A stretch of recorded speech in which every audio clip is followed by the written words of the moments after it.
He was looked down on for appearing weak, but he shocks everyone when they find out he's actually the master of the strongest hunter clan. The story begins with a group of kids as they dream of becoming treasure hunters.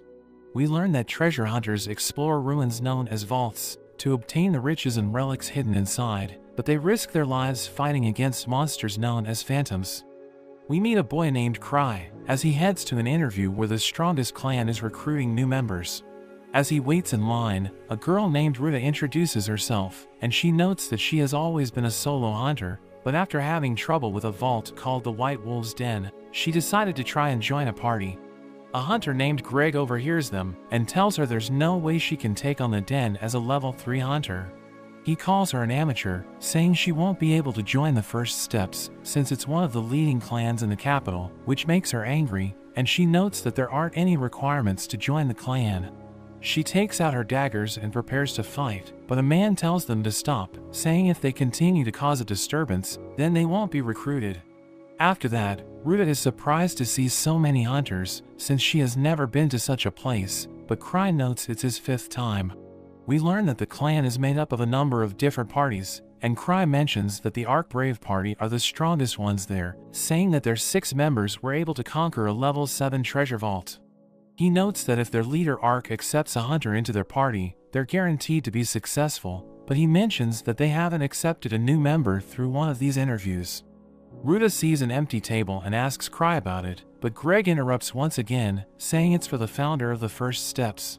He calls it the Grievers table, and Cry thinks about how the Grievers came to the capital a few years ago, but they quickly rose to power, becoming one of the most famous parties, with their official name being the Grieving Souls, and it's the party of his childhood friends.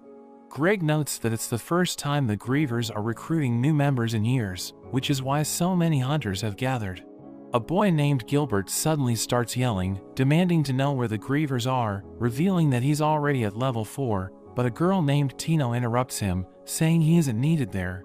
She prepares to teach him a lesson, saying that she's the one who should be in the Grieving Souls, but a man stops her, since their orders are to settle things peacefully, but everyone gathers around and clears the area to see them fight.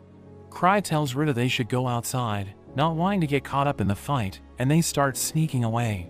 As the fight is about to begin, Gilbert charges up his sword, but Tino notices Cry, and she rushes to him instead.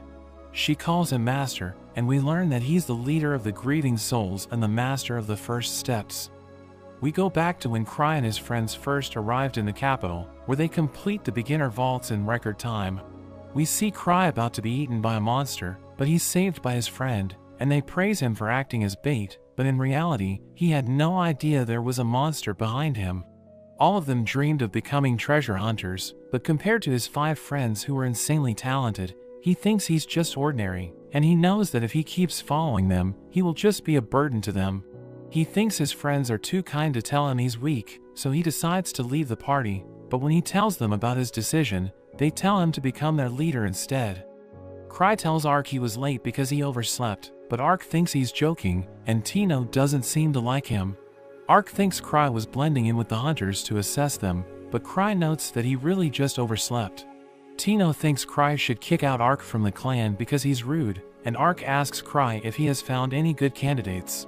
Cry thinks he already has enough members, but he asks Ark if he's willing to take on a new hunter. Ark mentions he trusts his judgment, saying he will take anyone that Cry picks, but it makes a girl from his party angry. Tino thinks Cry is going to recommend her, so she notes that she would rather stay with him. Gilbert causes another scene, and Cry asks him if he's with another party, but he notes it doesn't matter. He thinks Gilbert won't be an asset to him in his current state, but he might become strong if Ark's party trains him. Cry knows he has no eye for a person's talent, which means no matter who he chooses, it's all based on luck. He mentions the most important thing for a hunter is to never give up, and he tells Gilbert to show them his strength, because if he's weak, he'll put everyone around him in danger. Cry reveals after he became a hunter, he hasn't lost a fight, which shocks Gilbert, but it's really just because he hasn't had a proper fight.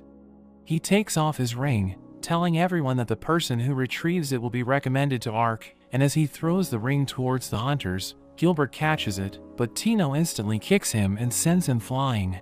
The hunters start fighting for the ring, and Cry mentions it's a relic, so he'll give the ring to the person who manages to collect it. The next day, the vice master of the First Steps named Eva tells Cry he made the front page of the newspaper because of the fight that happened over the ring. He wonders if any civilians were hurt, so she tells him no, but mentions that they did get a call from the Explorers Association. He asks her what Ark thought of the news article, and she mentions he just laughed while reading it, so Cry tells her to charge the repair bill to him. Eva notes that he relies too much on Ark, and she tells him that the Explorers Association asked him to visit, so he knows if he neglects the matter, the chief will visit them instead. He mentions he can't go out since he doesn't have a bodyguard, and even his face-transforming relic is broken, but Eva tells him he won't be attacked during the day. Cry goes to the Explorers Association, where he instantly begs the Chief Gark to forgive him, and the girl beside them calms him down. She gives him a book, and Gark mentions that even though a report about the trouble he caused wasn't filed, a clan as big as the First Steps should be an example for the other hunters. Cry knows that the association receives a lot of requests, but some of them have low rewards or are extremely difficult, which makes it so that no one will accept them, and the hunters consider these requests as chores. Cry realizes Gark wants him to accept one of the missions, so he decides to do it since he owes Gark, but he mentions he didn't do anything that bad. Gark allows him to choose a mission of his liking, so Cry goes through the book and selects a level 3 request, thinking it looks like an easy rescue mission, but after he leaves, Gark is impressed, thinking he chose the most dangerous job on purpose. Cry goes to find Ark so he can give him the mission, but Tino reveals he was called away and all the other members are also busy. She shows that she ended up with his ring, and she's happy she can keep it. Cry asks her if she's free, which makes her happy, since she thinks he wants to spend time with her, but when he tells her about the mission, she instantly runs away. Cry summons a creature from his chain which retrieves her, and she mentions she thought they were going to have fun together, but he's forcing her to do a chore instead. She mentions that she's only level 4, so she can't rescue 5 people on her own, but she gets even more angry as Cry tells Gilbert and the others to accompany her. We go back 6 years, to when Cry and his friends first arrived at the association to register as a party, but Cry is scared to go inside. He thinks he will just hold everyone back, so they should just leave, but his friend Luke kicks the door open, announcing that he's the strongest swordsman in the world. He notes how Cry always told him that a true warrior doesn't need a weapon, which is why he uses a wooden sword to fight. The receptionist tells Cry to select a party name and symbol, but they haven't thought about it, so the receptionist notes that the name will reflect the spirit of their party, telling them to choose wisely. Cry decides to use the opportunity to show everyone how bad of a leader he is, so he chooses the name Grieving Souls, which everyone doesn't like, since they're supposed to be a hero party, but a name like the Grieving Souls will make them seem antisocial. Cry says he isn't cut out to be their leader, but they all change their minds and decide that they like it so that he doesn't leave them. Back in the present, Greg is still shocked that Cry is the clan master, and he realizes that Cry is a level 8 treasure hunter known as the Thousand Tricks. Gilbert refuses to believe Cry is the strongest hunter in the capital, because he doesn't even look like he trains, and Tino says she can't team up with Gilbert since he's all talk, but Cry thinks about how he's also just talk. Cry asks them if they're willing to help, but Gilbert refuses to listen to him since he doesn't acknowledge him, so Cry decides to leave him out. As Cry is about to leave, Gilbert tells him to fight him, saying that if he loses, he will join them, because he refuses to follow someone weaker than him, but Cry tells him to fight Tino, since she's their party's leader. Gilbert mentions he let his guard down when he fought her before, but he isn't going to make the same mistake, and he tells Cry he'll fight him next after he defeats Tino. Cry reveals that Tino is also a level 4 hunter, and she notes that even though she's nothing compared to Cry, she still won't lose to Gilbert. She throws away her weapons so that she won't accidentally kill him, which worries Ruta, and Greg mentions if they fight head-on, Tino won't stand a chance since she's a thief. Cry knows that even though their levels are the same, there's still a large gap in their skill, and Tino is more experienced in one-on-one fights. He thinks Gilbert's Purgatory Sword will decide the result of their fight, but Gilbert throws it away, saying he doesn't need a weapon to fight an unarmed girl. Tino notes that if she wins, Cry will get ice cream with her, and he can't resist after seeing the look on her face. As the fight begins, Tino rushes toward Gilbert, and even though he dodges her first attack, she still manages to kick him and send him flying. Gilbert refuses to give up, and he tries to punch her, but she puts him in a leg lock, saying she went easy on him. She decides to teach him a lesson so he won't disrespect Cry again, and she hits him in the back of the head, making him fall to the ground, surprising Greg and Ruta with how strong she is. Gilbert thinks about how when he was young, he was stronger than everyone around him, and after going to the capital, he joined a party, and as he kept conquering the vaults, he thought he could never be defeated. Tino mentions that if he still wants to fight, he should use his sword, but when he refuses to pick it up, she tells him he shouldn't let his pride be the death of him, which makes him realize if they were fighting seriously, he would already be dead. Cry notes that Gilbert quit his old party because the skill gap was too wide, and Cry mentions he went through the same thing with his own party, but they didn't abandon each other. Cry knows his friends were the ones who didn't abandon him, and Gilbert is shocked that even though the Grieving Souls consists of the strongest hunters in the capital, they still show mercy. Cry kicks Gilbert's sword and activates its power, which shocks him that Cry can wield the sword, because even he isn't able to summon such strong flames, but Cry was able to do it without even holding it in his hands. We learn that the substance that is said to be the foundation of the world is called mana material, and it's present everywhere but invisible to the naked eye. Treasure vaults are places created from concentrated mana material, and the White Wolf's Den is the vault, where Cry is sending Tino and the others. There was originally a wolf monster called the Silver Moon that lived there, but they were hunted to extinction, which caused a treasure vault to appear, along with the phantom of a full-blooded wolf. Cry finds the vault terrifying, but he thinks Tino and the others will be fine since they're at a similar level. Eva asks him about the Purgatory Sword, and he mentions it's such an easy relic to use that even Gilbert, who has no knowledge about how it works, can still use some of its power. He wonders if Gilbert will sell him the sword, and Eva mentions he shouldn't waste money on it, since he already has similar relics, but he notes that all relics are different. She tells him he should be careful with his spending, no matter how much money he gets from the Grievers, and Cry thinks about how everyone in the Grievers gets an equal amount of money they make from hunts, even if they didn't contribute. Cry sees that he forgot to charge his relic, so he goes to a girl who charges it for him, and the man with her tells him about a stray level 3 phantom that appeared on the Northern Highway, where it wiped out a caravan, which was escorted by 3 level 3 guards. He mentions the phantom took the shape of a wolf, and it came from the White Wolf's Den, which worries Cry, but he tells himself that Tino and the others will be fine. They note that the phantoms are getting stronger, so there have been talks about changing their certification levels, because another party went missing a few days ago that was led by a level 5 hunter named Rudolph. Cry reads the quest again, and he realizes he forgot to read the part where it mentions the people who need to be rescued are Rudolph and 5 other level 5 hunters, and the others are shocked when Cry mentions he sent Tino to the Wolf's Den. After he leaves, he thinks they'll be fine as long as Gilbert has his Purgatory Sword, but he becomes worried because he doesn't know if Gilbert charged the sword after he used it. Meanwhile, Tino tells the others that the quest won't be easy since it was given to them by Cry, so it's why she wrote her will before she left. They all think Cry must have selected them for a reason, but he really just picked them all randomly. Cry thinks they can just come back if things get out of control, but he knows Tino won't retreat no matter the situation, so he decides to catch up to them before they reach the vault, and he plans to tell Ark to complete the quest once they return. He opens a secret room and he packs as many relics as he can, looking at a particular safe. As he prepares to leave, Eva sees him trying to go out.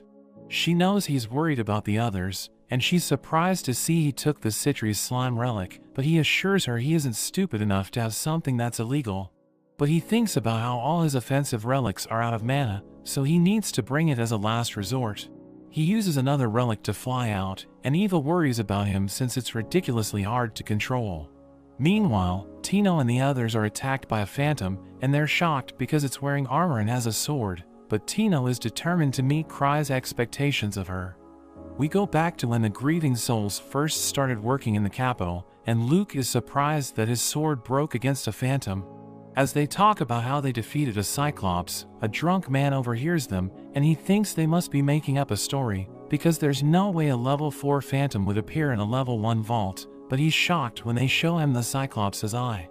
Back in the present, Tino and the others manage to defeat the wolf, but they're surprised there was such a strong phantom in a level 3 vault. Greg asks Gilbert why he didn't use his flames during the fight, so he mentions the sword is out of mana, realizing it's because Cry used it. Ruta thinks they should retreat, and Greg notes the people they're tasked with rescuing must be dead already, but Tino refuses to change the plan, saying the people are still alive. She thinks everything is happening just as Cry predicted, and she tells Gilbert that Cry purposely made his sword run out of mana, so he would realize he shouldn't depend on a relic.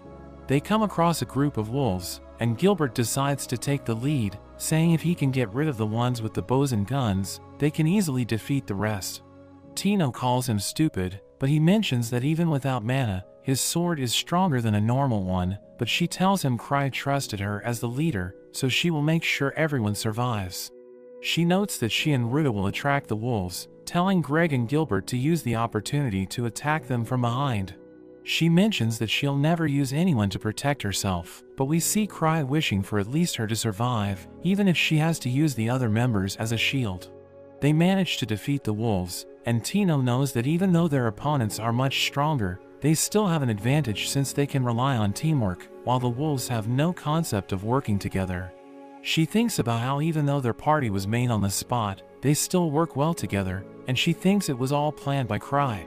They're attacked by more wolves, and while fighting them, Gilbert remembers the time he left his old party, but he realizes they were doing the best that they could, and he never considered their feelings. Gilbert slashes the wolf with the help of Greg, and he's happy to finally have strong allies. As they move forward, Tino senses the boss, and Greg wonders if they should retreat, but Tino notes that they have managed to make it so far without getting hurt, so she thinks they'll figure something out against the boss. She tells him they need to take risks sometimes, but he notes that once a hunter reaches level 4, they can live an easy life by conquering low-level vaults, and he avoids fights he can't win, because he has seen his comrades die. Tino mentions how Greg has been a hunter for a long time, but he still came to join the first steps, so it must be because he wants to achieve something, and she thinks it's the reason why Cry selected him. She tells Greg and Gilbert that the mission is Cry's way of helping them, but Ruta wonders why she was selected, and Tino wonders if it was because of her chest. They come across the boss, and Tino sees that it isn't wearing a helmet, so she thinks it must be its weak point. She tells everyone to stop its movements, and they rush towards it, but it sends Greg flying and breaks his sword. As it's about to hit him with its axe, Ruta pushes him out of the way, and Tino prepares to attack. She jumps up in the air, and even though the wolf hits her leg, she still defeats it by stabbing its neck. Tino uses a potion to heal her leg, and Greg is surprised his sword broke during the fight, but Gilbert mentions they should be happy that they survived. Tino gives Greg another sword, but 4 more wolves suddenly appear and attack them, which shocks them since there's more than one boss in the vault. They have no idea what to do, and Tino shows them the path they can use to escape, but it gets blocked by one of the wolves. Gilbert and Greg decide to stay back to act as decoys, so Tino and Ruta can escape, but Tino refuses to sacrifice anyone. She tells them to attack the wolf's eyes, so Gilbert rushes towards one of them, and as he blocks its attack, Greg stabs its leg with his sword, but it blows them away. Ruta throws her knives at its eyes, and Tino remembers when Cry taught her how to use his ring relic. She uses it to blind the wolf, and Gilbert uses the opportunity to finish it off, but it sends him flying into a wall. He apologizes to Tino for attacking without thinking, but she says it's her fault because her instructions weren't clear. The wolves are about to attack them, and they think it's all over, but Cry suddenly crashes in, smashing one of the wolves into a wall. The wolf gets back up and tries to attack him, but it's shocked to see there's a shield protecting him. Cry uses his ring to fire a huge blast, and Greg is amazed at the power of a level 8 hunter. But everyone is surprised when the wolf is completely fine, and Cry knows that his shooting rings aren't that powerful. He's confused after seeing that the wolves have weapons, and he just wants to get away safely, so he prepares to use Citri's slime, which scares the wolves. But the vial is empty, so he creates a smoke screen as a distraction, and he tells everyone to run away. As they run, Ruta notes how Cry seems to be slow, but she thinks he's just matching their pace since Tino is injured, but he's really just bad at running. Tino also thinks he's doing it on purpose to protect her, and she remembers the first time they met. She was about to be kidnapped by some men, but the grieving souls saved her just in time, and ever since that day, she has always admired them. The group manages to escape the wolves, and Ruta tells Cry if it weren't for Tino, they wouldn't have survived, but he apologizes for sending them on such a dangerous mission. He uses a relic to heal Tino, and he tells everyone to think of a way to get out of the vault instead of thinking about fighting the bosses, but he gets worried since he has no idea where to go. We go back to the past, when Cry shows all the relics he bought to his friends, which impresses everyone, and his friend Liz asks him to pick one out for her, but Luke says it's not fair, and tells him he should choose one for all of them. Citri shows interest in a bag, and Cry notes it's a magic bag that can store an unlimited number of items, so she thinks it must have cost a lot, but he reveals it was actually cheap, because it only holds chocolates. Liz tries a bracelet, but she suddenly falls over, and Cry mentions it's a labyrinth ring, which messes up her sense of balance.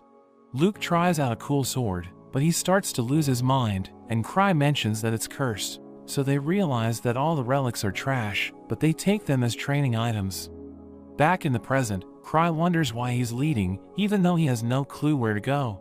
He thinks Tino or Ruta should take his place since they're thieves, and Gilbert asks him if they're headed for the exit, but Tino tells him it's a part of his training to read Cry's intentions, and she notes that they aren't heading toward the exit, which shocks everyone.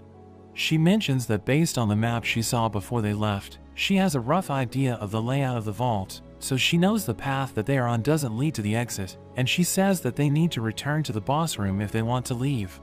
As they move forward, Ruta notes that even though she knows Cry is testing them, she still asks him where he's taking them, but he doesn't have any idea, and he wonders why they're all following him. As he thinks about turning back, everyone rushes ahead, and Tino mentions it's why they should have trusted him. He wonders what she means, and he's surprised that they managed to find Rudolph's party, who thanks everyone for rescuing them, but Tino notes he should thank Cry, since he was the one who led them there. Ruta mentions she has given them potions, but they're still losing energy and they need to eat, so Cry uses his magic bag to give everyone chocolate.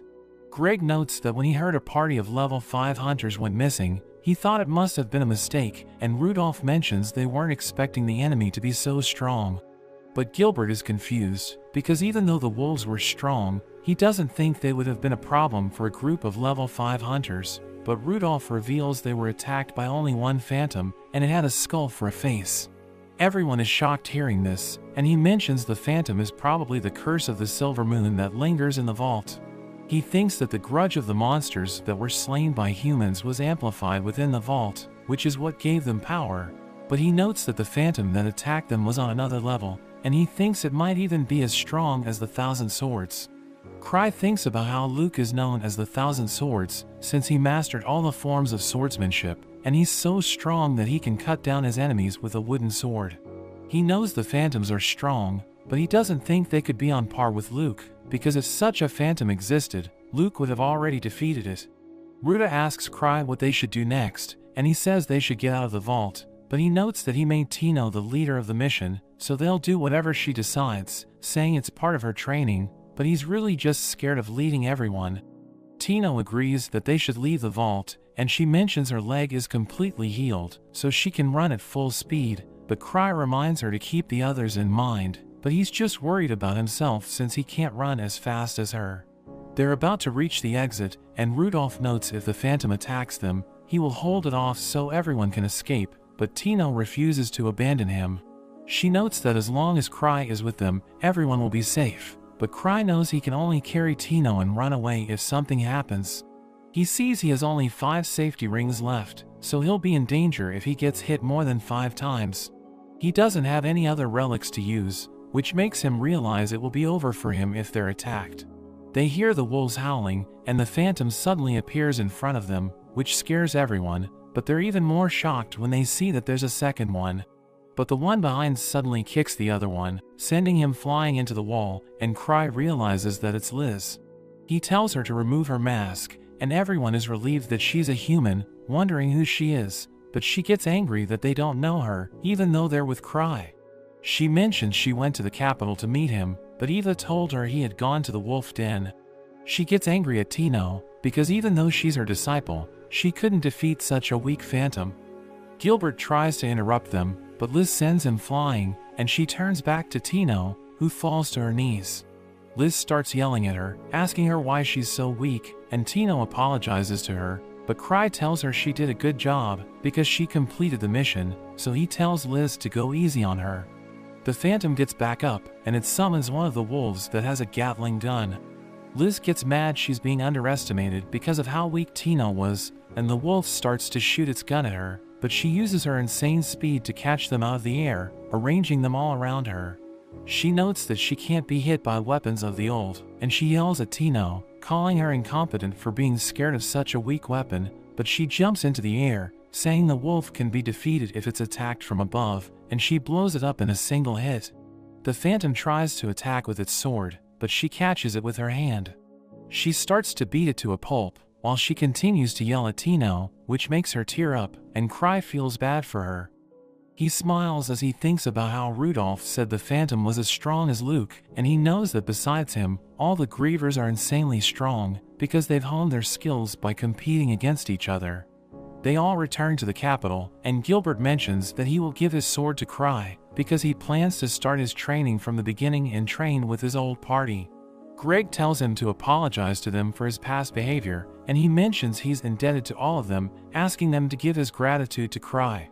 He hopes to be able to catch bullets like Liz, but they tell him it's impossible for him, and Tino mentions that if he really wants to be like her, then he should know that their masks are specially made. We go back to when Cry ordered the masks for the party, but he messed it up and forgot to get holes for their eyes, but everyone goes along with it, thinking he did it on purpose, because if they can get around while having it on, they will become even stronger.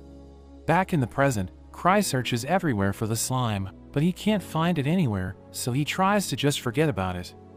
We go back a year, to when Citri gave Cry the slime to hold onto, and we learn she's the party's genius alchemist. Cry tries to open the vial, but Citri tells him to be careful, because it might destroy the capital if it's released, so Cry realizes how dangerous it is. Cry looks around everywhere for the slime, as he notes that when he tried to use it in the den, the vial was empty, so he thinks it must still be in his room. He remembers how he put it into his special safe, so it's impossible for it to have gotten away. He concludes that the vial was always empty, and he thinks Citri was just pranking him, but he still has a bad feeling. He wakes up tired the next day, because he's still worried about the slime, and he runs into Eva, who tells him the association wants his report on the wolf's den, but he notes that Tino was the leader, so they should ask her instead, but Eva mentions that Tino is busy training with Liz.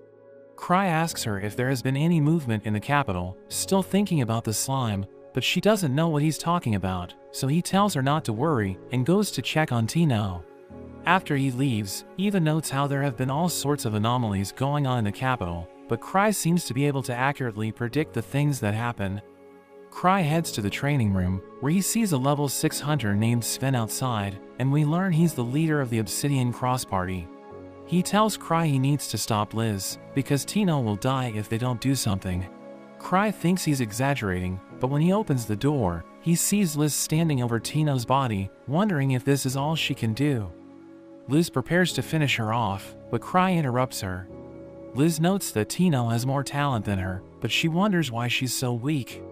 Cry tells her to call it a day, but Tino suddenly grabs onto Liz, saying she can still move, so they decide to continue their training.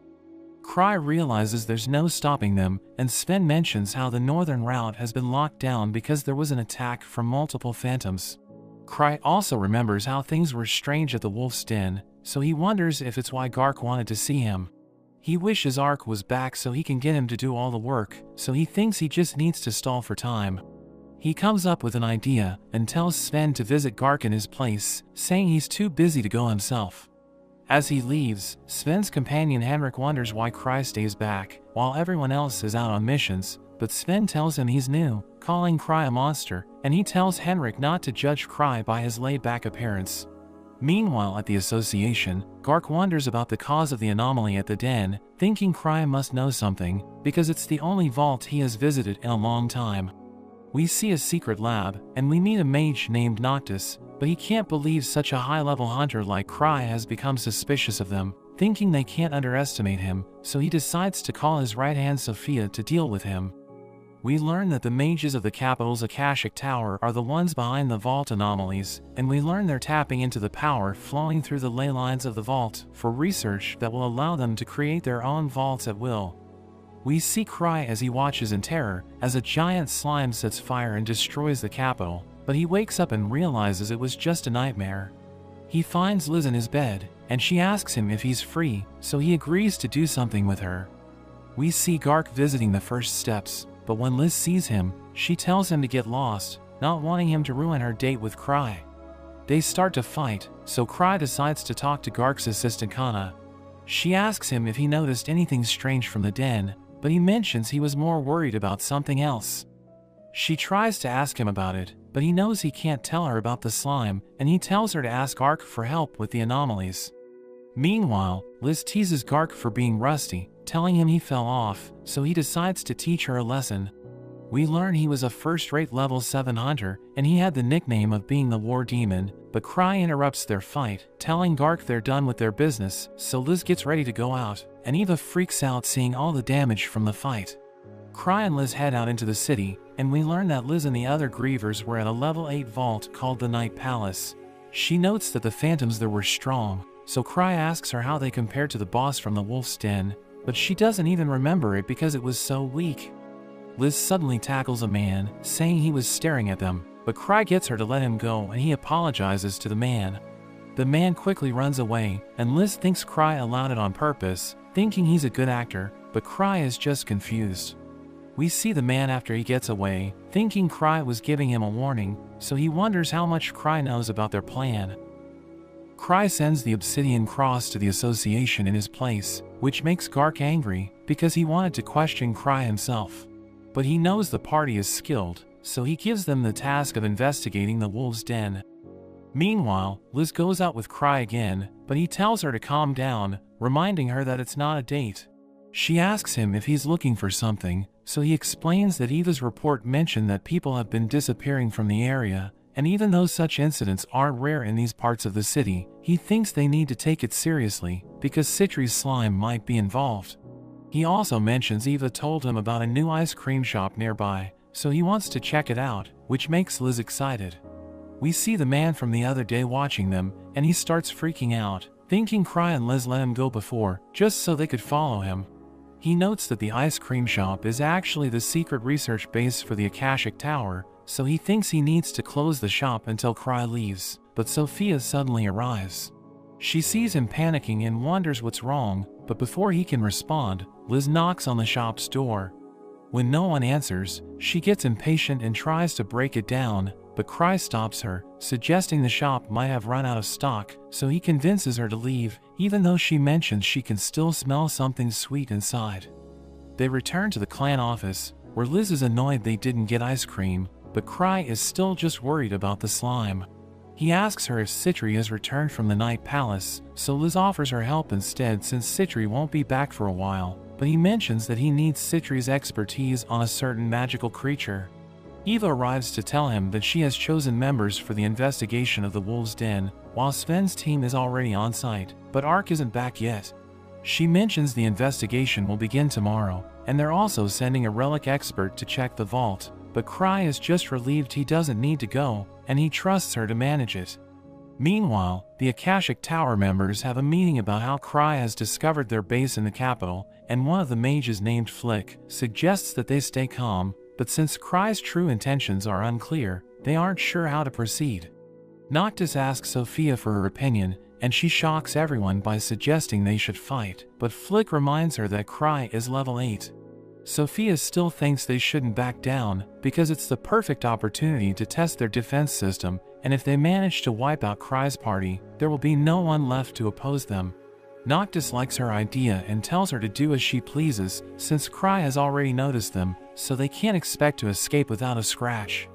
We see Tino walking through the city, and she's surprised to see so many hunters at the guild, but another hunter tells her they're collaborating with the association to investigate the Wolf's Den.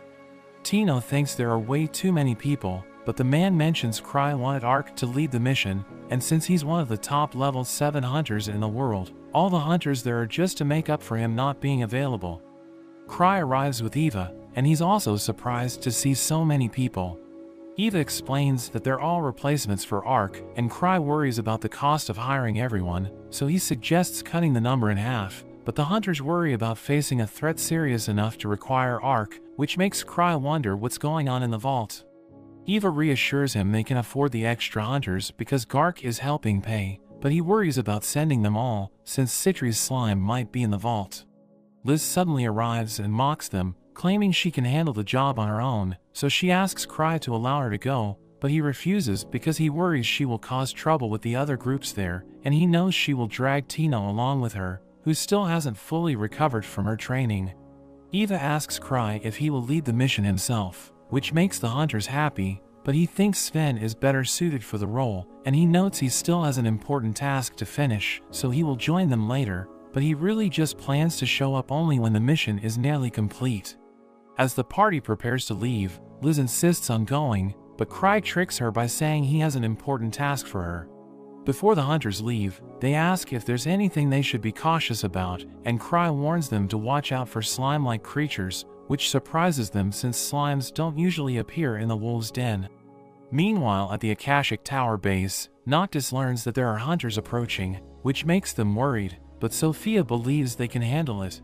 She mentions that from the grieving souls, only Cry, Liz and Citri are in the capital. She says they can easily deal with Liz by stopping her physical attacks, and Cry is a strategist, so he can't use his full abilities without another party member to guide.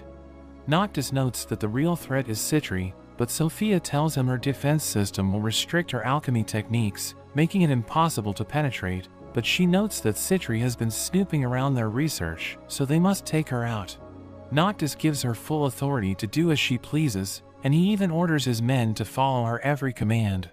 Meanwhile in the den, Sven and his team notice everything seems normal, making Henrik wonder why they even accepted the quest, but Sven reminds him it was a direct order from Gark, so they didn't have a choice. Henrik complains they're just cleaning up after Cry's mess, but Sven tells them they will eventually understand how skilled Cry is. He receives a message about Cry's warning, so he gets Henrik to blow the emergency whistle, which makes all the other teams evacuate outside, but another hunter named Gain thinks he's wasting their time over a slime. But Sven defends Cry by explaining his ability to see the future, and he recalls the time when Cry advised them to bring weapons to a flower viewing party, which later turned out to be a vault called the Prism Garden. Gain is shocked hearing this, and Sven reveals he's spent a lot on his communication stones, so he can always get the latest information. Meanwhile, Liz keeps bothering Cry, saying she wants to fight in front of him to show her true strength, but he tries to stall until the investigation is over. Citri suddenly arrives, and Liz wonders why she's back, but she notes that she had a bad feeling that something big was happening, so she came back to help Cry. We go back to their childhood, where Citri tells Cry she needs to make up for what the others lack, so they can continue enjoying life as hunters. She knows she isn't strong, but Cry suggests she take on a role that suits her best, which is how she became their alchemist. In the present, Citri explains to Cry how her slime evolved and improved, but she still considers it a failed experiment. She reassures him that he doesn't need to worry, because she has programmed it so that it won't attack either of them. Citri wonders how it could have escaped Cry's safe, and after investigating, she thinks that the slime must have learned to open the vault on its own, and it snuck out through the bath drain. She promises to take care of it, but she also mentions that if things continue the way they're going, the entire investigation team at the Wolves' Den will be wiped out. Sven learns that Cry and Liz won't be joining them until later, so he will need to lead everyone in their absence. He gathers all the hunters, and he asks if anyone has experience fighting slimes, but they laugh since they're considered weak, and one hunter even jokes that he might have killed a slime without even noticing. Sven asks them if anyone has brought tools to deal with slimes, so the group begins listing the various weaknesses of slimes and how they can easily defeat one. They're interrupted by Gain, who insists they resume exploring, and he mentions he isn't scared of a slime, so if one comes, he will deal with it himself, but everyone mocks him, saying he's the type who would die first. Sven even tells him to leave behind his personal information so they can avenge him after he dies, which makes him annoyed, and he dismisses their warnings, saying they're crazy for believing Cry, who didn't even show up. A girl named Talia introduces herself as an alchemist, which surprises Sven, because he didn't think they had another alchemist besides Citri, so she reveals she worked in the clan's lab with Citri, where they researched on slimes. They ask if she knows of any slime weaknesses, so she shows them a drug, which should be able to kill any slime, putting everyone at ease. Meanwhile, Noctis contacts Sophia, who tells him they're up against less than 100 hunters, and most of them don't even have a title, so she thinks they will easily defeat them. Sven prepares an action plan, telling the hunters to secure the vault's interior as units, and to use whistles for communication. He tells them to be careful, and notes that those who aren't assigned to suppression should stay outside to assist with any rescues if necessary. After a while, reports come in that only a few wolf knights have been encountered, which makes Sven question Cry's ability to predict the future, but he notes they would be lucky if nothing happens. Gain complains they wasted too much time, while Henrik says that even though he doesn't know Cry well, he trusts in Sven's judgment. Gain goes into the forest, and he thinks if Ark had given the order, he would have trusted it, but with Cry sitting back in the capital, he doesn't feel the same. He suddenly hears a noise and assumes it's a wolf, but he's shocked to find two mages with a wolf knight that's chained up, and they have a suspicious-looking syringe. They talk about how Sophia is their master's favorite, even though she can't use magic properly, but Gain rushes at them, and he manages to take out one of them, while the other mage shoots fire at him, which he blocks using his shield. He knocks the mage out, but his arm still gets burned, and the mages wonder if it was Cry who sent him. But he denies it, and they inject the wolf with mana material, transforming it into a giant slime creature. They explain it's a phantom, which has been demonized to seek out high concentrations of mana, so it starts to attack Gain. The creature lets out a loud roar, drawing all the hunters to its location, where they find Gain, who's severely injured, and he confirms Cry was right about the slime. The creature soon appears, and Talia notes she has never seen such a big slime before. Sven notices it has slow movement, and he tries to organize the hunters, ordering the mages to create a diversion. He orders everyone to attack its legs, but even his own arrows don't affect the monster, so he tells Henrik to help Gain, who mentions how the mages injected a wolf knight to turn it into a slime, just as Cry had predicted. Sven realizes both physical and magical attacks don't affect it, so one of the hunters asks him what they should do. Sven notes that even if they can't defeat it, they can't run away. He tells everyone to focus on dodging its attacks, while he takes the drug from Talia, which she explains will cause the slime to self-destruct if the liquid touches the slime. Sven gets the slime's attention, and as it chases after him, it jumps high up into the air and surprises everyone, but Sven plants the container under where it will land. The slime bubbles up on contact, but it doesn't work, and Sven realizes it isn't a slime like Cry had predicted, but another hunter corrects him, saying Cry warned them about a creature that was slime-like. Citri arrives explaining the creature has a magical barrier, and she notes Cry sent her because he thought things might become dangerous. She describes how the slime creates a strong force field that deflects arrows and counters magic, and she thinks they wouldn't encounter a phantom like this even in a level 8 vault. She notices the slime dissolving its own body to convert mana material into magical energy, so she explains it's trying to replenish itself by absorbing her mana, since she has the highest mana concentration among them all. She continues to dodge all its attacks and gets close to the creature, asking Sven for his help as she tosses another container toward the slime. So he shoots it with his arrow, and the slime is instantly dissolved. Citri reveals the container had an anti-mana material, and Gark also arrives there wearing his armor, which surprises Sven, but Citri notes that Gark gave her a lift, since she can't run like Liz. Meanwhile, at the Akashic Tower base, Noctis is shocked that Citri managed to defeat the demonized phantom so easily, and he remembers Sophia warning them about her abilities. Citri briefs the hunters on her investigation into the Akashic Tower and Noctis, explaining that they have been researching ways to manipulate vaults. They remind her that Noctis was banished from the capital, but she reveals she has done thorough research, and she notes the phantom they faced was most likely a product of the Akashic Tower's experiments. Talia thinks there must be an underground device involved, and Citri agrees, because creating such monsters would require significant equipment. She worries that there may be more monsters like the one they defeated, and she admits she only had one stick of anti-mana, which she has already used. She notes that she isn't a good fighter, but she's determined to do her best, and thinks that with everyone's help, they will be okay. Later on, Henrik praises Citri in front of Sven, but he warns him to be cautious because he considers her a powerful weakling. He notes she's one of the grieving souls, so she'll do anything to survive, even if it means devouring him. Meanwhile, at the Akashic Tower base, the mages tell Flick that Sophia has ordered them to release the demonized phantoms one by one, but they believe it will only help the hunters defeat them more easily. Flick notes that Sophia is just a researcher, and she has no combat experience, so they try to contact her, but they can't reach her. He mentions that even though they're well prepared, if the one leading them is incompetent, it won't mean anything. The mages remind him that the Master gave Sophia full authority, but he thinks what really matters is winning, so Flick orders them to release all the phantoms at once, thinking it will overwhelm their enemies. Meanwhile, on the surface, the hunters interrogate the captured mages and learn that a single injection can create a monster.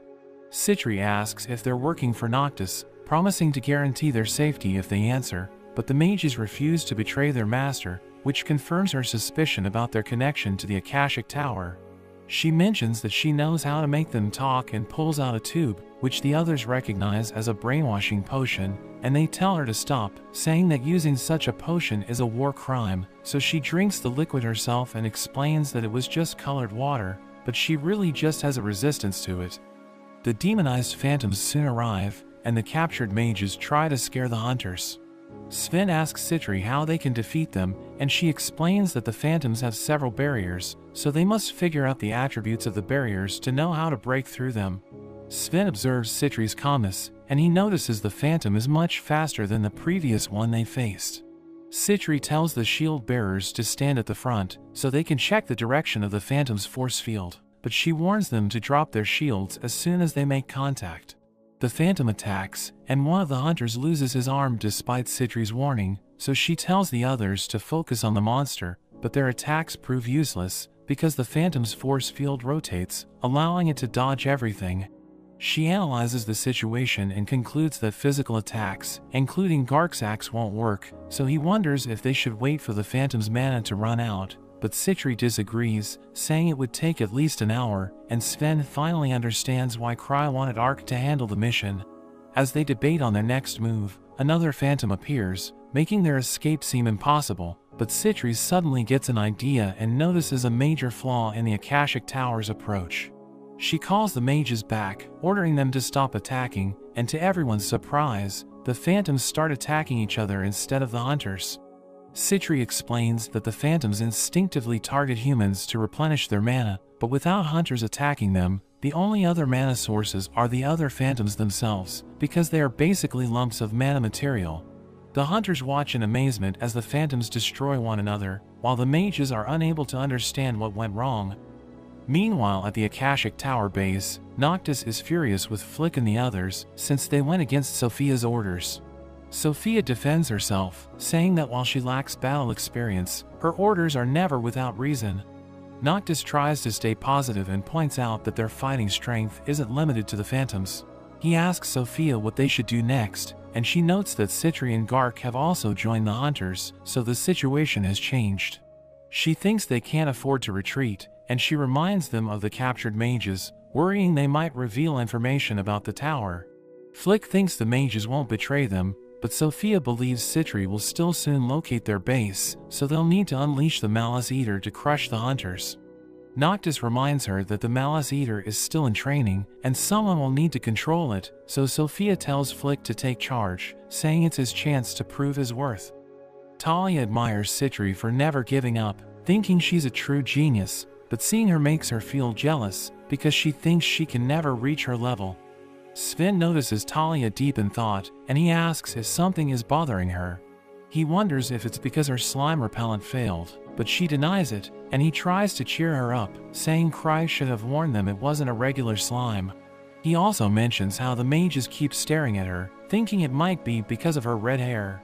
Gark thinks they might need to retreat, but Citri surprises him by saying that she has found the location of the enemy base. She explains the exact spot where she believes they are hidden, based on the presence of mana and a number of other factors. She asks the mages if she's correct, so they lie and tell her she's wrong, but it only confirms her suspicion. They note that they must go on the offensive before Noctis escapes, but the mages tell them their master isn't there, and they call for Sophia to stop the hunters. Sven wonders who Sophia is, so Citri mentions she's her arch-nemesis, and she vows to capture both her and Noctis, saying that their research will continue unless they're stopped.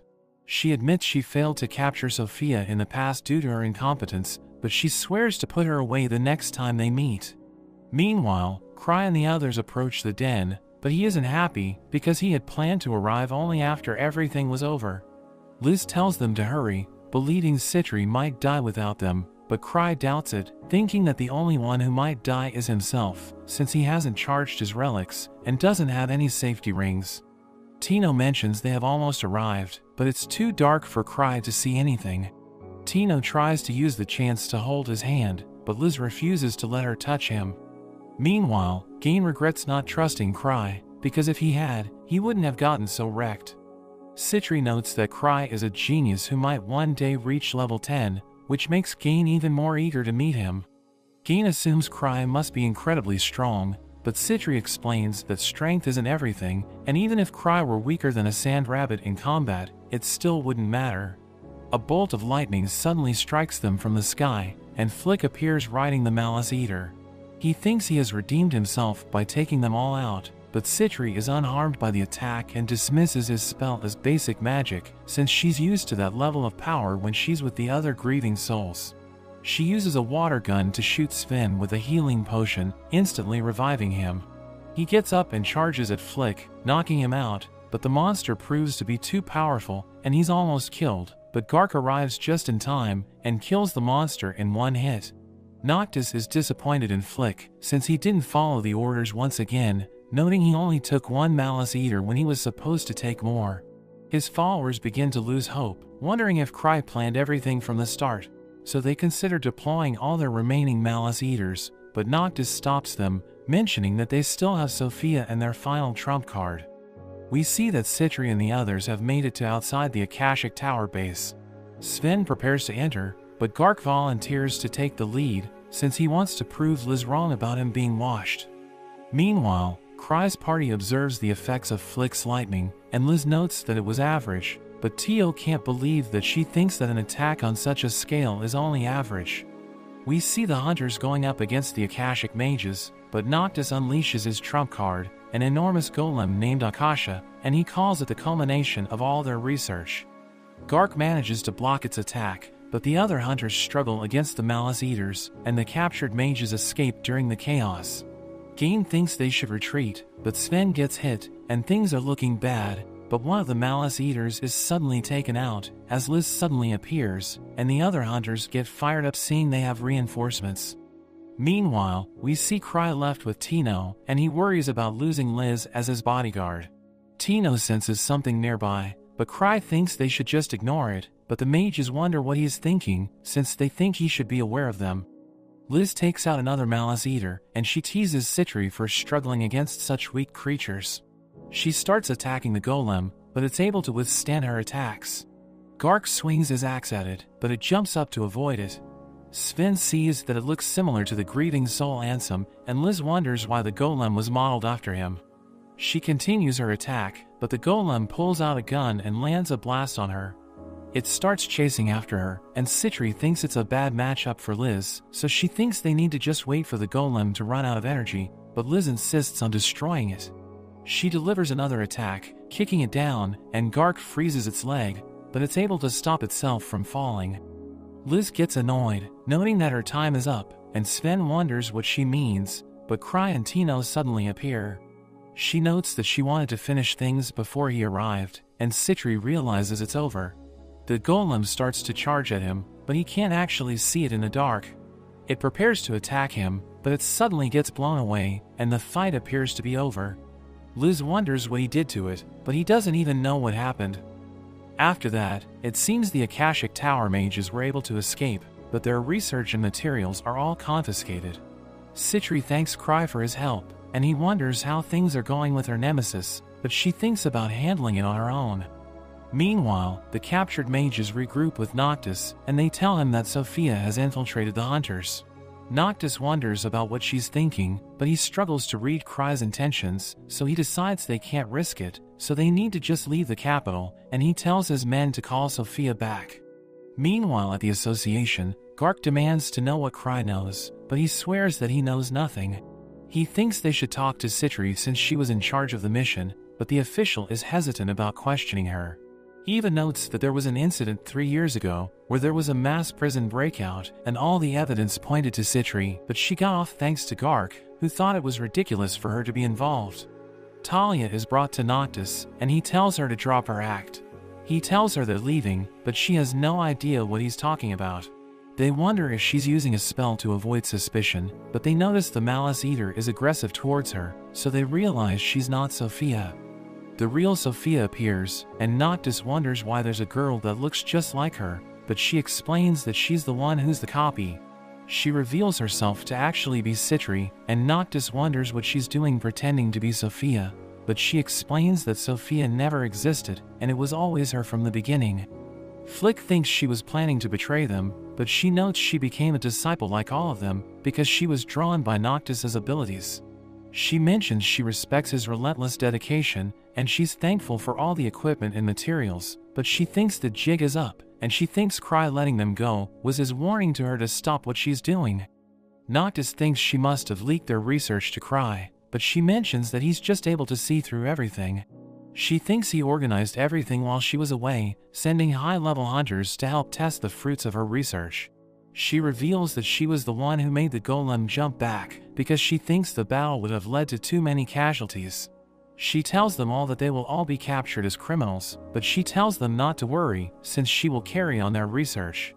Flick orders the Malice Eater to attack her, but it doesn't work, so Noctis blasts her with his flames, but she emerges unharmed, and he can't believe his attack had no effect, but she reveals that her slime absorbed the blast. She gets excited to test it out, and the mages tell Noctis to run while they hold it back. We see him about to get away, but he gets pushed back by a cloaked figure, so he burns it with his flames, but it turns out to be a jacked monster. Noctis freaks out seeing it, and Citri notes that as the weakest member of the Grieving Souls, she had to quickly gain power. She mentions that creating a golem took too much time and resources, so she made a chimera instead. She reveals she was behind the mass prison break incident, mentioning it was all so she could get the parts she needed. She calls it Killiam, and Noctis thinks she's insane, but it ends up finishing him off. After that, Cry asks about what happened to Talia, but Citri notes she just had some memory loss. She thinks it's a shame how everything turned out, but Cry has no idea what she's talking about, so he just agrees with her. A meeting is held about the incident at the association, and Cry helps Citri ask for the golem and the Malice Eaters. The official wonders what he wants with a Malice Eater, but he mistakes it for a drink, which shocks everyone.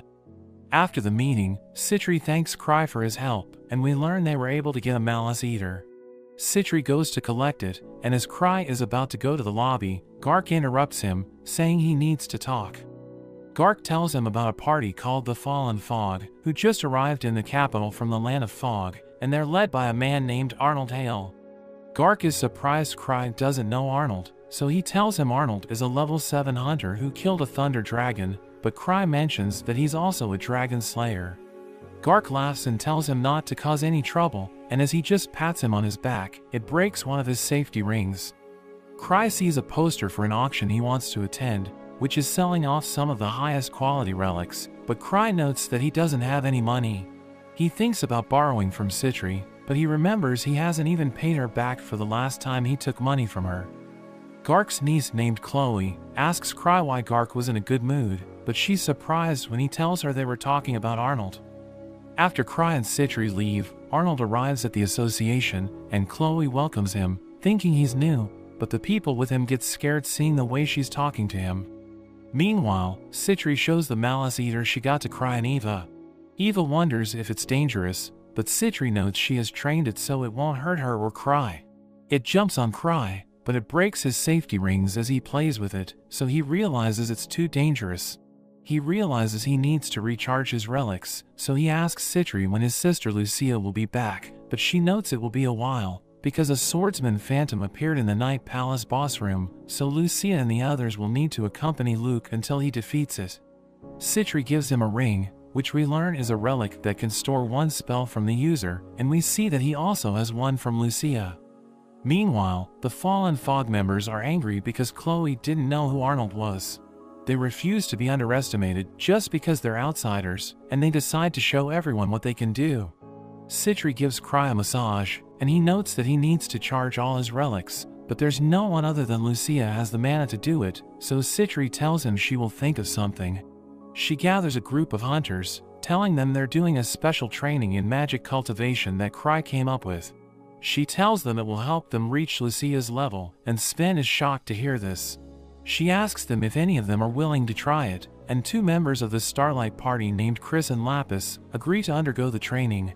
Chris gets angry at Cry because he didn't greet Lapis, but Lapis stops her, saying that even though Cry is a fool, he's still the clan master. We learn that the Starlight Party is a rare party composed of a sub-race called Noble Spirits, who are known for their longevity and exceptional magic skills, but they look down on anyone who isn't an outstanding mage. Lapis notes that even the nobles consider Lucia extraordinary, so she doesn't think there's any training that can make them as strong as her, but Citri mentions Lucia became one of the most powerful mages because of the training. Another girl named Mariette also asks to participate, so Citri gives her one of Cry's rings to charge, but she's surprised by how much mana it needs. She manages to finish charging it, but she's shocked when Citri gives her another ring, and she mentions that the power of a mage is determined by their total mana, which stops increasing for most people in their early teens. Mariette suddenly passes out, and Citri mentions that when mana is overused, you enter a state of mana exhaustion, but she notes that during recovery from the condition, there's a chance to increase the upper limit of your mana. Sven thinks it's insane, and Chris mentions even for noble spirits, recovering mana takes time, so she doesn't think the method is efficient. But Citri gives Mariette some special juice, which makes her let out a scream, and Citri reveals that her mana has already increased, saying that by repeating the process, they can become stronger. Lapis wonders if Lucia really underwent such training, and Citri mentions that Lucia's power isn't due to talent, but because of her hard work. She knows that Starlight is trying to recruit Lucia, but she mentions Lucia hasn't joined them because of their attitude, where they think they are better than everyone else because of their natural talent. Chris gets angry, so she tells Citri to give her all the relics, saying she will charge them all, and as she starts doing it, the other hunters join her as well. Meanwhile, Ark gets an offer to work for a man named Sandrine, but he notes that he still has a lot to learn from Cry. Sandrine asks him if he has met with the Lord Gladys, saying his daughter Claire is looking for him, and she appears behind them. Cry and Citri go to meet Liz, and Tino notes that she's taking a shower. Liz comes out naked, so Citri quickly covers Cry's eyes, telling her to put on some clothes. Liz wonders if Cry needs something, and he tells her he's thinking of celebrating their safe return, which makes her excited, and she goes to hug him, but Citri holds her back.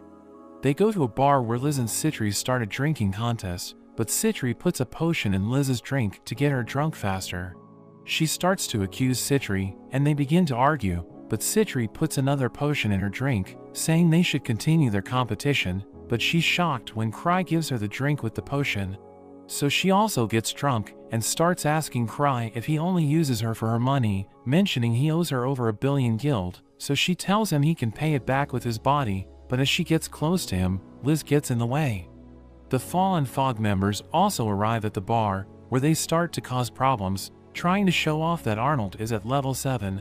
He demands to have women and alcohol, so Liz goes up to him, and she pours a drink on his head, which pisses him off, but she smashes him with the jug, and easily defeats all of them. Back at the clan office, Eva notes that even though the Fallen Fog members were also at fault, it's still a problem since Liz attacked them. She thinks that since Arnold has a track record of defeating a Thunder Dragon, they should resolve things peacefully, and Cry notes that a Thunder Dragon would be delicious if it's grilled, saying Citri made it for him once, but Eva is surprised since a Thunder Dragon's body is made of rare and expensive material, so she has never heard of one being sold as food. The Fallen Fog goes to the association, and Chloe thinks they're there to submit a complaint since they got beaten up, but Arnold says that he only needs the name of the girl who attacked them, so Gark tells him it was Liz. He mentions he told Cry to keep her out of trouble, but he must have forgotten, and everyone is shocked when he mentions that Cry is at level 8. He tells them they shouldn't worry since Cry isn't the type who's a bully, so he tells them they'll be fine if they don't cause any more trouble, but it seems to only make Arnold more angry. Meanwhile, Eva is shocked after learning how much money Cry owes Citri, and he mentions she gave him 3 suggestions to pay off the debt. The first way was to throw her in prison so she defaults on her debt, but he tells her it isn't an option since she hasn't done anything wrong, but the second and third suggestions she gives him is to make her his bride, or to become her groom, so Cry jokes about how it looks like marriage is the only option. Eva mentions he can pay her back with his income from the Grievers, or if he needs to pay her quickly, he can go to a treasure vault on his own, but he's too scared to do that. She mentions she will make a repayment plan for him, so she tells him not to increase his debt any further. The Fallen Fog goes around the city, trying to get information about Cry, but all they hear are rumors, and when they tell Arnold how Cry doesn't even go to the vaults, it makes him think it's because he hasn't met anyone with abilities that are on his level. They mention no one has ever even seen Cry fight, so Arnold thinks he must be the strategist type, who only reached level 8 because of his friends, which means Cry won't be any match for him, because he reached level 7 through his own power. Tino meets with Cry and asks him if he needs anything, saying she'll do whatever he needs, but she becomes sad when he asks her for money. She notes that she also needs money for buying supplies and maintaining her equipment, so there's a limit to how much he can borrow from her, but she can't believe it when he tells her how much he owes. He mentions Citri was the one who lent him the money, and she loses her mind when he notes that if he can't pay her back, he will just marry her. As they go to eat sweets, Tino mentions they can go to a vault and find relics, saying that the auction is taking place in the city, so the relics will sell at a high price. She thinks he can find a vault with valuable relics, but he notes that if he had such an ability, he wouldn't have needed to borrow money from Citri. They run into the Fallen Fog, who prepare to attack him, but Cry mentions that he understands how they feel, since Liz attacked them unexpectedly, so he apologizes on her behalf and even offers to kneel. He shuts Tino's mouth, saying he's on a date with her, and he didn't even bring his weapon, so they should fight another time, because they won't be satisfied by beating him when he isn't serious, but Tino tells them that Cry is just worried he'll beat them too badly, which will make them lose confidence. Cry tries to calm her down, but she keeps provoking them, so seeing that he has no other choice, he starts gathering a crowd around them, but they have no idea what he's planning, and we learn he was actually looking for other clan members to help him, but he had no luck. Arnold mentions that the rumors about him being mysterious are true, and he says that Cry only got to level 8 because of his friends, which makes Tino angry. Arnold likes the look in her eyes, and he thinks she'll become strong in the future, but the Fallen Fog members tell her that she's no match for Arnold. She asks for Cry's permission to fight, and everyone is shocked when he doesn't stop her. Tino starts attacking Arnold, but he easily blocks all of her attacks. Cry keeps looking around for other clan members, but the Fallen Fog tell him to pay attention to the fight, since Tino is fighting for him, so he starts to cheer for her, which annoys Arnold. Tino lands a kick, but it does nothing, and Arnold smashes her head into the ground, angry that Cry sent an inferior opponent to fight him. Cry realizes he has no other choice, so he decides to use his pendant, which has Lucia's magic stored inside. He uses a high-level gravity magic to defeat the Fallen Fog, but Tino also accidentally gets hit by it.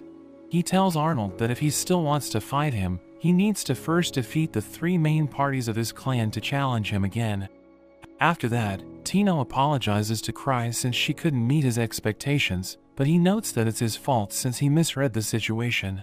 She still wants to redeem herself, so she asks Cry to tell her where the treasure vaults with valuable relics are, and she swears to work hard to repay his debt. Meanwhile, Liz trains with a golem made by Citri, but she's disappointed since it's just a replica, telling Citri to bring her the original one, but she mentions it's with the Investigation Bureau. She tells Liz about how Tino fought with Arnold, and she thinks it must have been a hard fight for her. Citri mentions how Cry helped her in the end, and she wonders if they should take care of the Fallen Fog, but Liz thinks they should leave them alone unless Cry orders them. Cry meets with Chloe, saying he doesn't understand why Arnold and the others are mad at him, so she notes it's because that even though Arnold is a level 7 hunter, Cry still forgets about his existence. She asks him what his first impression of Arnold was, so he mentions he must like women with large chests, since he wasn't interested in Liz. We see that Chloe once tried to join the First Steps, but she's easily defeated by Luke and fails the exam, so she gave up on being a hunter and became a receptionist for the association. She asks Cry why she failed her test 3 years ago, because he told her she had potential, so she wonders what she was lacking. He tells her she should already know, mentioning she could pass in her current position, but he thinks that she shouldn't, saying she has already found her place as a member of the association.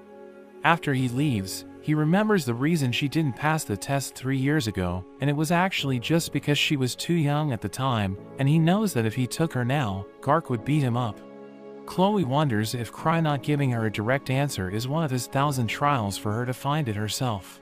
She thinks he believes that just giving her the answer won't benefit her, so she decides to continue thinking about the real answer, and until she understands it, she will continue to fulfill her duty at the association. Arnold is shocked when Chloe tells him what Cry said about him, and the other member tells him to stay calm, saying that Cry is only trying to provoke him, but he can't believe it when she mentions Cry thinks that he only likes women with large chests.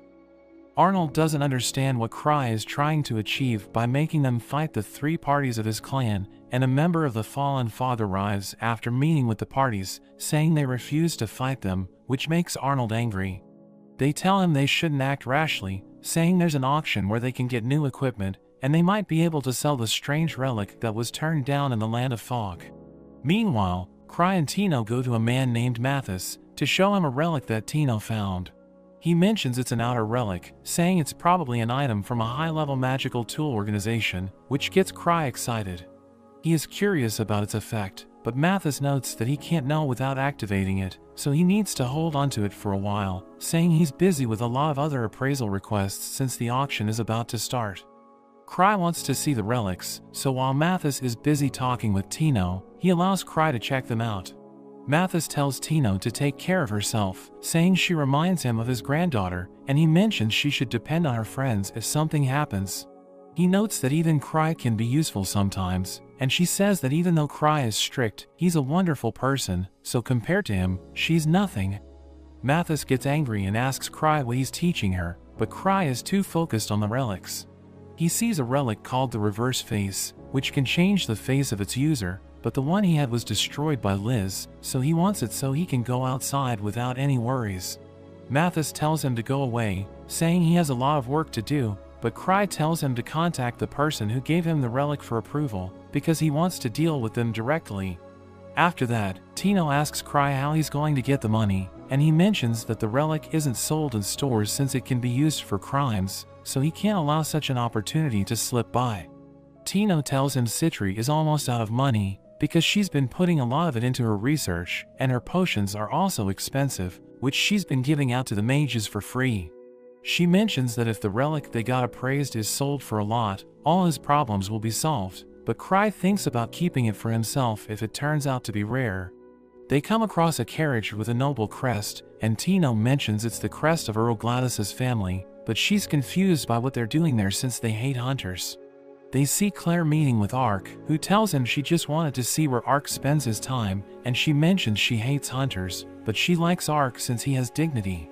She sees Cry staring at her, so she tells him to stop looking at her, which makes Tino angry, but Cry quickly holds her back. Ark introduces him to Claire, who says that her father has told her about him, but she notes that he seems to be weak, so she can't believe his level is higher than Ark's. She wonders if he bought his status with money, calling him rude, but she doesn't understand why he isn't saying anything to defend himself, so he mentions he tries to be careful with his behavior since he was raised without learning proper manners. After she leaves, Cry asks Ark if he has money, but he refuses to lend him any, because he knows Cry must have found another relic.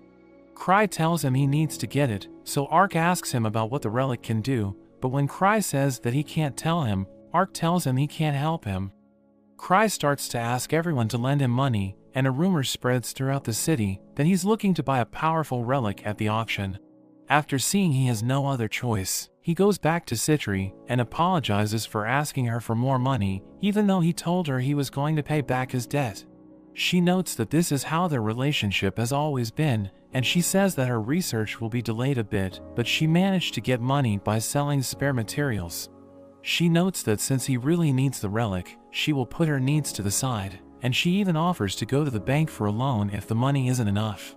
Cry hopes that the relic's owner doesn't demand too much for it, but he's shocked when he sees that the relic belongs to the fallen Fog. Arnold's companion tells them it's a rare relic they brought from the land of Fog, so they aren't going to sell it for cheap, but Citri tells them it's creepy looking. Arnold's companion says they will just put it for auction, but Citri mentions that the nobles don't buy relics that aren't impressive looking, so it won't be sold for a high price. Arnold mentions that they don't even know what the relic's effect is, so they can't put a price on it, but he thinks Cry must know what it can do since he's willing to buy it. Cry refuses to tell him anything, but he notes the relic is dangerous, which is why it's been restricted by law, so he tells them it's better if they just let it go, so Arnold wonders why he would want it. Arnold starts to wonder if Cry is luring them into a trap, and he thinks the relic might really be a dangerous item, so Cry is just trying to get them to keep it. He decides to sell it for 10 million gild, because he knows it's of no use to them since they don't know how to use it, and falling into Cry's trap by holding onto it would be the worst scenario, which is why he suggested a price they couldn't refuse. He thinks he has won the negotiation, but Cry asks Citri if it's okay for it to be so cheap, but she notes that they were the ones who suggested the price. As they are about to buy it, other hunters start to offer more money for it, and Claire offers 100 million to buy it.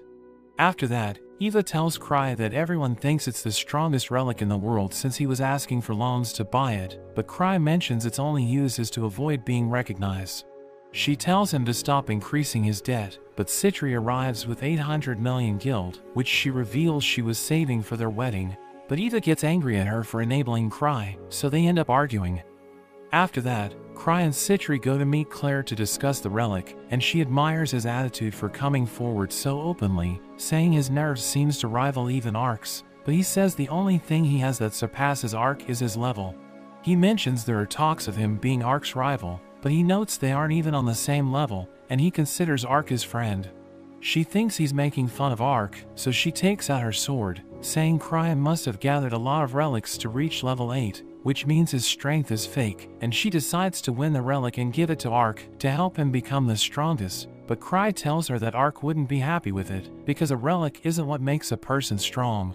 Claire starts to cry, saying she will get the relic no matter what, but Citri tells her that even though she's from the Gladys family, she doesn't have an unlimited amount of money. Citri knows that Claire only has 100 million, and she reveals that their budget is 200 million, so she should just back off, but she tells Claire if she can get more than 200 million, then they will admit defeat. Claire tells her father the situation, and he says they can't retreat because it will tarnish their family's name, so he asks his advisor named Monter how much they can spend, and he notes they can take 500 million from their family's savings, along with a 500 million loan from a company, but it will have a high interest. Claire mentions Cry's budget is only 200 million, so they only need more than that, but Monter tells her how no competitor would reveal their real budget, and Gladys tells her to win no matter what. We learn Citri has a budget of 950 million, but she isn't sure they can win.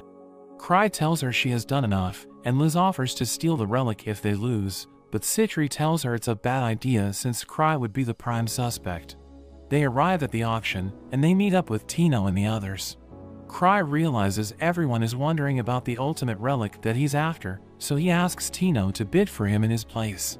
The auction begins, and as the relics are sold, Liz wonders when the mask will come out, but Cry tells her it's the last item, since there's a lot of interest around it, and Cry is disappointed he can't bid on the other items, or else he might not have enough money for the mask.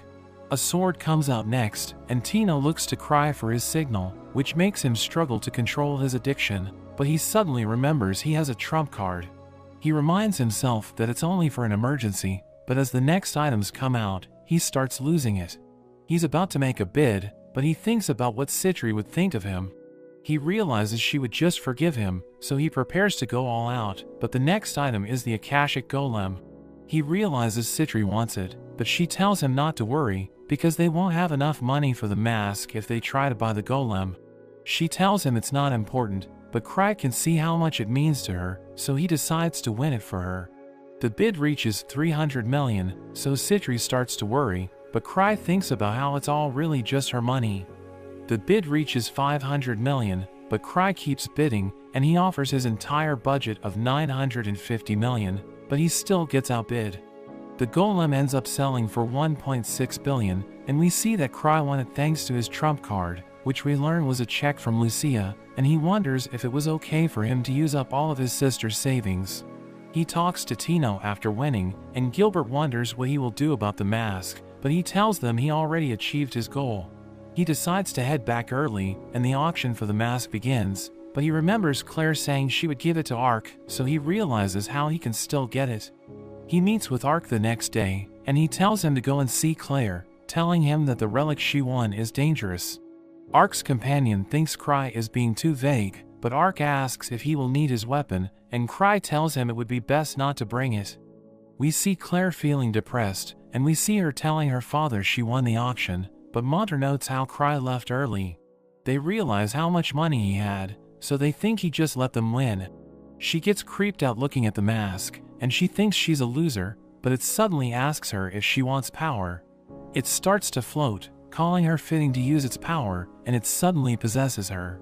Meanwhile, Ark meets with her father, and he tells him how Claire locked herself in her room. There's suddenly a crash, so they rush over to check it out, and they find Claire with the mask, as she throws a guard away. Ark asks her what happened, so she tells him she won the strongest relic for him, so he thanks her and asks her to take it off to give it to him, but she sees he has his sword, and Ark remembers Cry's warning about bringing his weapon.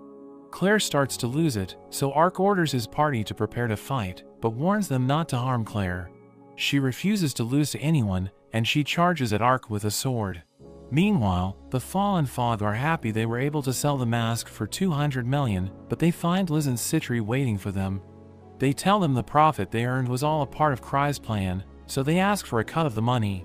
Arnold's companion thinks it's ridiculous, but Citri tells them she will sell them the antidote for 110 million.